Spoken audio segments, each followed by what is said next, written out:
흔히 우리가 책을 마음의 양식이라 그러잖아요. 그런다면 저는 정원일은 몸과 마음 둘 다의 양식이라고 저는 이야기합니다. 정원이 갖는 효용을 단순히 꽃이나 먹거리 생산하는 것은 일차적이라고 보고 그 이상의 정신적인 가치, 사회적인 가치, 심리적인 가치, 예술적인 가치 이런 것들이 많이 꼽히는 게 중요하다고 생각해서 그런 정원을 가지고 우리 그 사람들의 일상을 좀 더 건강하게 하고 좀 더 행복하게 만들어주는 데에 좀 모아지면 좋겠다. 그런 생각을 많이 하죠.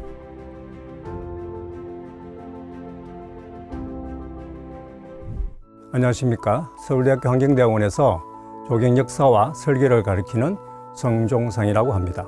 반갑습니다. 저는 예전부터 사람하고 그 사람을 둘러싼 환경이라 그럴까요? 장소, 공간 이런 것들과의 관계에 대해서 좀 관심이 있었던 것 같아요.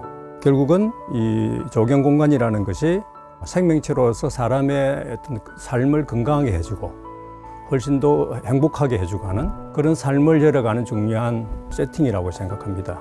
그래서 이제 그런 공간을 잘 만드는 것이 저한테는 굉장히 중요한 사명, 역할이라고 저는 생각하고 조경을 해오고 있습니다. 우리 조경은 역사를 보면 짧습니다. 현대 어떤 지식 체계로서 우리나라에 정식으로 조경 교육이 시작된 것은 73년도부터입니다. 저는 우리 한국의 전통적인 삶 자체가 굉장히 이 자연과의 관계를 중시하는 그런 삶이었다고 생각하고 자연 친화적인 것 그러면서 생태에 미약하고 잘 닿아 있고 그것이 더 나아가서는 문화나 예술하고까지도 연결될 수 있는 그리고 서로 그것을 향유, 서로 함께 나누고 즐기는 어떤 중요한 공용의 장이었다. 그런 면에서는 이 시대에 정말로 필요한 본질적인 가치를 참 잘 가지고 있는 것이 우리 정원이다. 스탠포드의 아주 유명한 그 이태리 문학 교수인데 그분은 가드닝을 뭐라 그러냐면 케어 앤 쉐어의 장이다.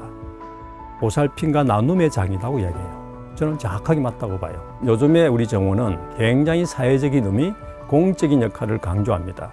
그 대표적인 것이 이제 커뮤니티 가든 공동체 정원 이런 것들인데 그런 공동체 정원 하나가 그 공동체를 얼마나 멋있게 만들어 나가는지 하는 그런 연구나 이 성과들은 세계적으로 굉장히 많습니다. 그래서 저는 도시에서 만드는 텃밭이나 이런 것들은 절대로 먹거리를 목표로 삼아서는 안 된다.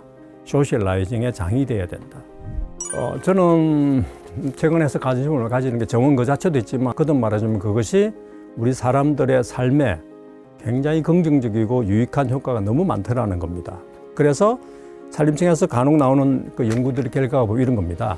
아이들을 숲속에 막 이렇게 좀 동적인 활동을 1시간 정도 시켜요. 아이들을 테스트를 해보면요. 2가지가 좋아진답니다. 그러니까 지구력과 집중력이 좋아집니다.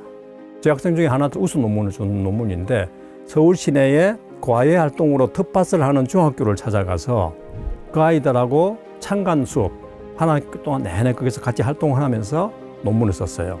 짧게 말씀을 드리면 그 텃밭 활동에 참여하는 아이들이 쓰는 어휘, 용어가 처음 하고 그 마쳤을 때하고 어휘가 달라져요. 용어가 훨씬 더 순화되고 나타나고 선생님에 대한 태도나 이런 것들이 훨씬 더 예의 바르게 되고 친구들한테 대해서도 훨씬 더 우호적이 되고 그 텃밭을 하는 것 그러면서 학교에 대한 애교심이나 애착심이 훨씬 더 커지고 아이들한테는 훨씬 더 효과적이죠. 저는 그런 말하지만 정원에 막 꽃이 예쁘고 식물을 잘 키우고 그것도 대단히 중요하지만 그것보다 훨씬 중요한 게 그걸 통해서 우리 삶이 자꾸 긍정적인 변화를 참 많이 주더라는 겁니다.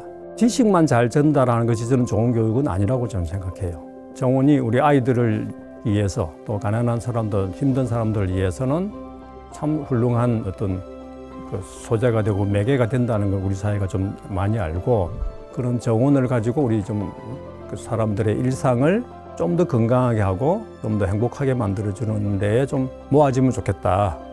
그런 생각을 많이 하죠.